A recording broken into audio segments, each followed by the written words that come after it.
Hello there, Sharks. I'm Jonathan Little for PokerCoaching.com, here today with another episode of Weekly Poker Hand. Before we get started, I'm having a big sale at my training site, PokerCoaching.com, right now. If you enjoy my videos and my content, and you're not a Poker Coaching member, you are missing out.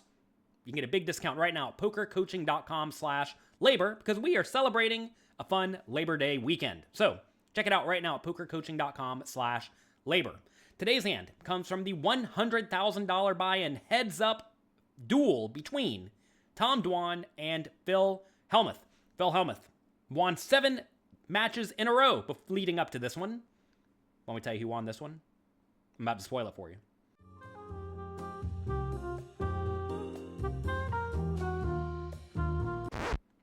It was Tom Dwan. Tom Dwan finally ended the reign of the heads-up king, Phil Hellmuth. Will Phil Hellmuth get in there and challenge him again and double the stakes? We'll see soon. Anyway, this hand is from the middle of the match. Notice we are playing about 30 big blinds deep.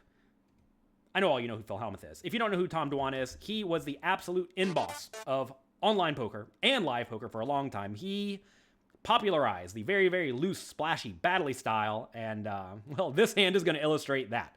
So we're playing about 30 big blinds deep. Tom Dwan on the button with 8-3 suited. He bumps it up. Zoom, zoom poker here. To be fair, 8-3 suited is a hand you need to be playing when you're playing heads up. Maybe there's some merit in limping it, but I would be raising this basically every time. Phil Hellmuth calls. Flop comes. Jack, 7-4. Hellmuth checks. And Tom Dwan checks it back. Kind of a curious check behind in my mind. I would think that this is a hand you'd probably just want to bet because you can very easily bet it and fold it to a raise. But maybe, just maybe, Tom Dwan has some sort of a tell on Phil Hellmuth.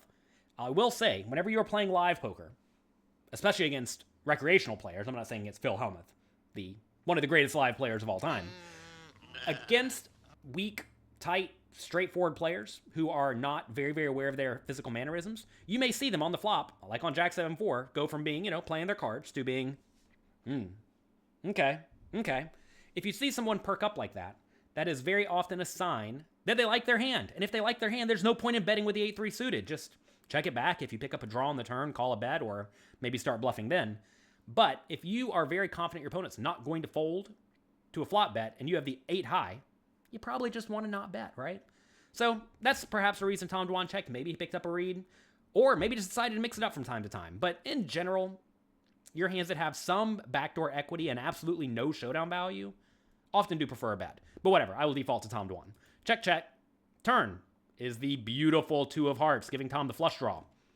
Hellmuth bets 9,000 into the 14,000 pot with 75,000 chips behind. What would you do in this scenario with the flush draw? I want you to think about this spot. Consider it. Consider all of your options. We could just fold. We're not getting great odds, although we are getting good implied odds. We could call. We could raise small to like 24,000, or we could rip it all in. I want you to pause the video and write what you would do in this situation in the comment section below.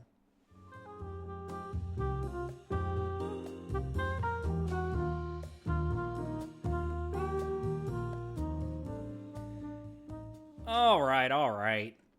I think our only options here are to call or go all in. The pot is a little bit small to just shove it all in, and when we do get called, we're usually in pretty bad shape. And I don't think we really need to have much of a raising range here in general. Like if we did check back a strong hand like 2-pair or a strong top pair, we're not really worried about getting outdrawn.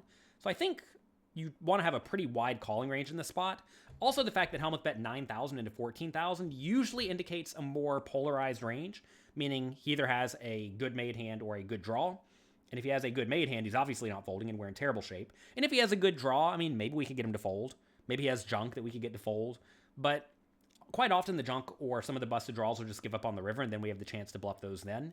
So I think calling is the only play that makes any sense here. A lot of people think they're always supposed to raise with their draws that lack showdown value, but when you're getting okay pot odds plus implied odds, and I do think we have pretty good implied odds here, meaning that Hellmuth's often going to bet the river if a heart comes. Like say he does have a hand like Queen Jack and the river is, I don't know, any heart. He's going to keep betting, and if he does check, he's going to check call, right? So because we have pretty good implied odds in this spot, I think calling is the play that makes the most sense. I think in this spot, if you are going to raise, you want to be raising with your very high equity draws and your very good made hands that don't mind protection, maybe like king jack type stuff. But I think if this is a fine spot just to call with the vast majority of your continuing range. Tom Dwan does. River's the 8. And now Phil Hellmuth goes for 11,000. Small bet. Kind of interesting that Hellmuth went for the 2/3 pot bet on the turn and then a 1/3 pot bet on the river. Usually, this indicates either some sort of a bluff, they just decided to use a small size, or a marginal made hand. Perhaps top pair bad kicker down to maybe a 4, maybe a 7, depending on how wide Hellmuth is value betting. So if that is the range, I think this is just a very, very easy call. Notice in the spot, we only have to put in 11,000 to win a 43,000 pot, which means you only need to be good about 20-ish% of the time to justify calling. Is that right? Yeah, 20-ish% of the time. 11 divided by 54, whatever that is. So this is a spot where I don't think you could ever fold. A lot of people look at this spot and think, well, I'm probably beat. He could easily have a jack or a better 8. Like he could have 9-8 and be value betting, right? But realize he could perhaps be going for value with a 4, maybe with a 7, right? And he could just be bluffing. He's allowed to bluff sometimes too. So this is a spot where I think Tom Dwan has a pretty easy call. Think he's going to call? He does. And he beats the Queen 7.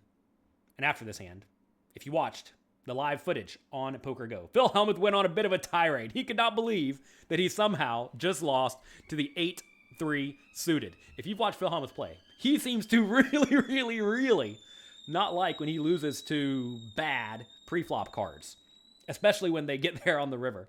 And that is exactly what happened in this instance. You know, there may be some merit and just checking back the flop with the 8 high, just on the off chance that you backdoor the nuts and send Phil Hellmuth on a tirade, because then maybe he's going to go off the deep end. Fun stuff. That's me for you. I hope you enjoyed this video. Again, if you like my content, well, click the like and subscribe button. Also click the notification bell, but also check out PokerCoaching.com. I have a big sale going on right now at PokerCoaching.com/labor. Don't miss out. Take advantage of it. Good luck in your games. Have a great week. And thank you for being here. Bye-bye. Thank you for taking the time to watch this video. And as a thank you, I'm going to channel all of my poker knowledge into your brain right now. Oh wait, that didn't work. Sorry, you're gonna have to keep studying. Go ahead and click the subscribe button right here, and I'll see you in the next video.